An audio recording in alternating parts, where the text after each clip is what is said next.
Hi everyone, my name's Dave and I'm autistic. Quite frequently I get asked what exactly is autism, and the answer is complicated.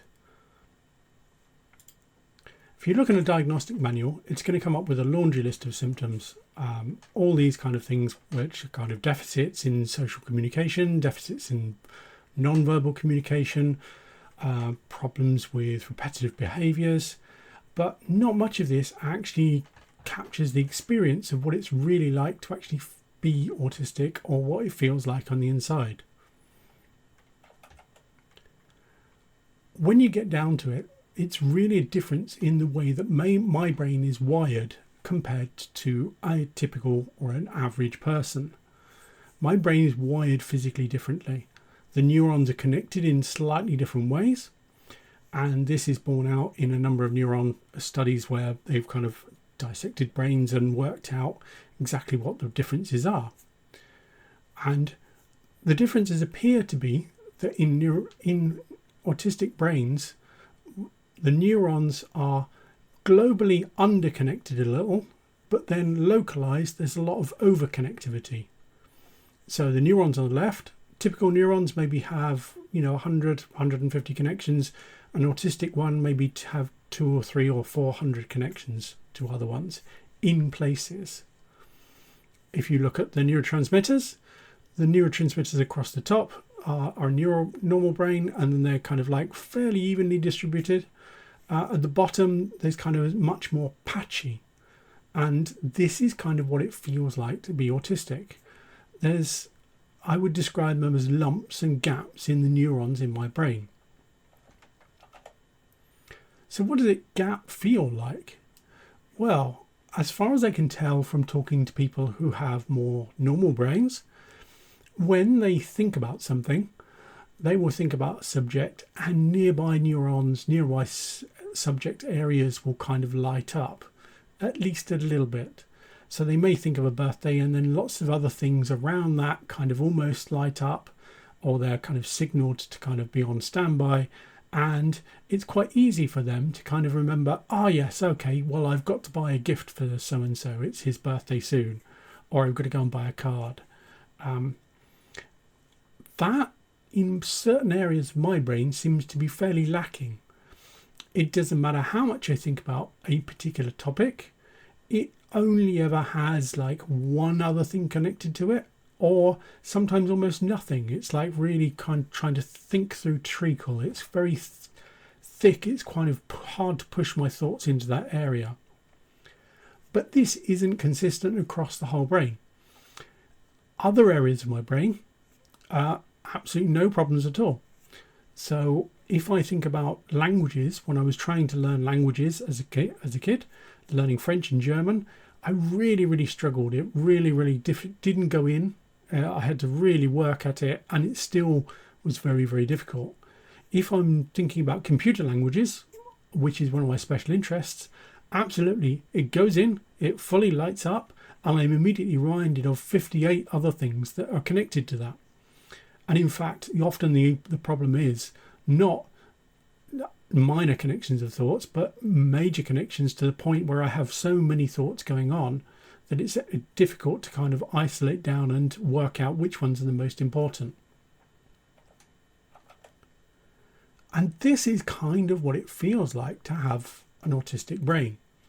If you have kind of a neurotypical brain on the left, you will have kind of lots and lots of pathways and thoughts, and some of those areas of thoughts might be slightly positive, some of them may be slightly negative. You may have likes, you may have dislikes.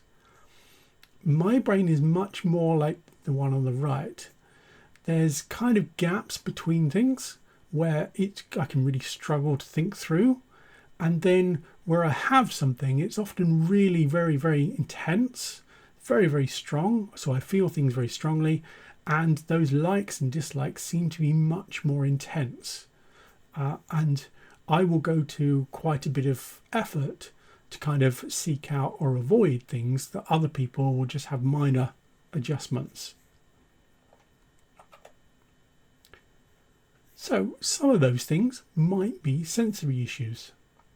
So I'm going to talk about my sensory issues. Other autistic people have other sensory issues. One of my major ones is kind of clothing, textures, the way things feel, and my sense of touch is kind of quite strong. This means that things like labels can be extremely uncomfortable, and I quite often cut out all the tags in my labels, and I wear very loose-fitting, very comfortable clothes. I'm not really one for big hugs, so I tend to avoid hugging people, and I don't really like being touched unless I really, really specifically want to. I don't really like getting my hands dirty. I don't like the way it feels, and so that's kind of a minor dislike, but nothing serious. But my clothing issues are kind of quite strong. I will really find certain types of clothing really uncomfortable.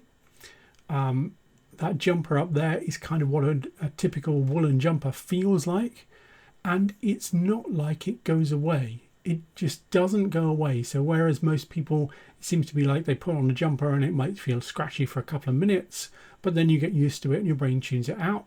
Mine doesn't do that. It can't do that. It's too strong, and therefore it's easier to be cold, or it's easier to go and find that jumper that I've worn 100 times before.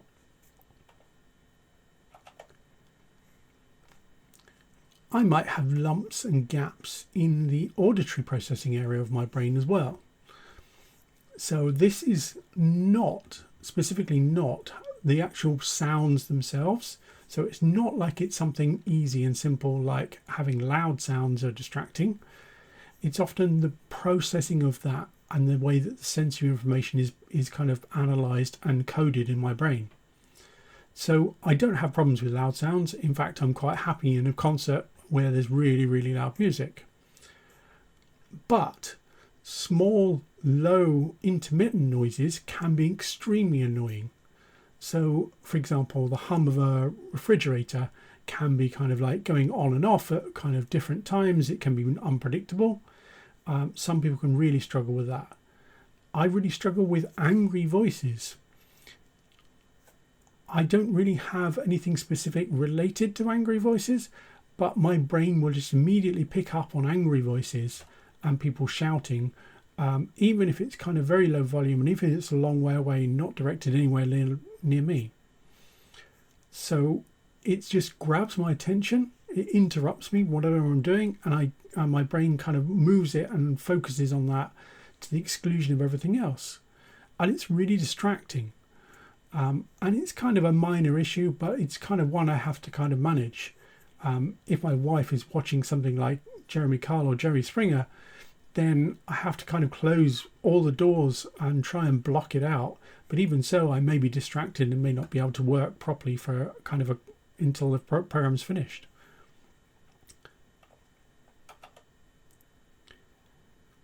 These lumps and gaps can kind of appear anywhere over the surface of the brain.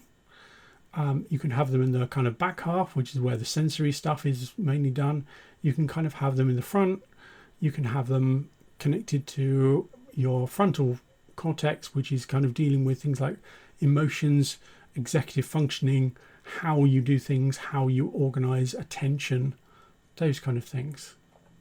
And all of these this kind of like lumps and gaps of neurons can kind of affect things in different ways. This leads to this kind of massive shopping list, laundry list of symptoms of different things that can be going on where parts of your brain are affected in different ways. But in most cases, it's either undersensitive or oversensitive, and it can be very, very specific and very, very localized. Executive functioning is that front part of the brain. That's the bit which kind of deals with planning and prioritizing your tasks. What are you doing? Maintaining your focus, managing your emotions. Working memory is a good example of where I've got some gaps. My working memory is pretty shocking. Most psychologists and psychiatrists say there's a kind of 7 items plus or minus 2. Most people can remember about 7 things in their head without writing it down. You know, a shopping list of 7 items. Some people can do 9, some people can do 5. Mine is around 3. I really struggle to hold anything more than about 3 items in my head. That means I kind of have to work around that. If I get interrupted, I will quite often forget what I'm doing previously and not go back to it. So I end up with workarounds and strategies to kind of mitigate that and make it easier. Other people have problems decision making, self-regulating. Getting started on tasks is difficult. And that is basically how my brain, with my pattern of lumps and gaps, works. There are 2 or 3 things I've pulled out there.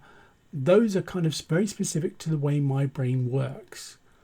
But if you talk to a different autistic person, you'll get a very different answer of what those feels like, because they will have a very different pattern of those lumps and gaps. And even brothers and sisters who both have autism will have very different symptoms and very different ways of managing and coping with those symptoms that come out.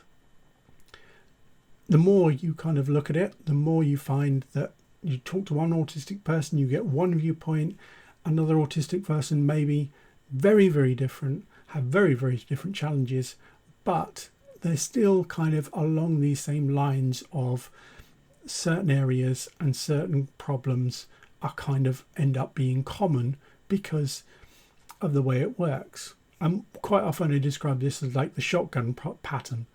If you fire a shotgun at a paper target, you're going to get a pattern of dots. If you fire it again, you're going to get something that looks vaguely similar, but does not match any one of those same holes. And this is true, I think, of brains. If you look at autistic brains, you're probably going to find very different patterns. And because different parts of the brain control different functions, you're going to get very different effects when that happens. So that's basically enough for now. My golden rule is kind of like practice kindness and empathy for people, because you can't always see what's going on in someone's head. If you like this video, like and subscribe. If you think I'm wrong, tell me in the comments. If you think it really does match how you feel as well, let me know. I'm looking to work out whether or not these are good and whether or not these are helping people. And be kind to yourself and be kind out to other people out there. Thanks. Bye for now.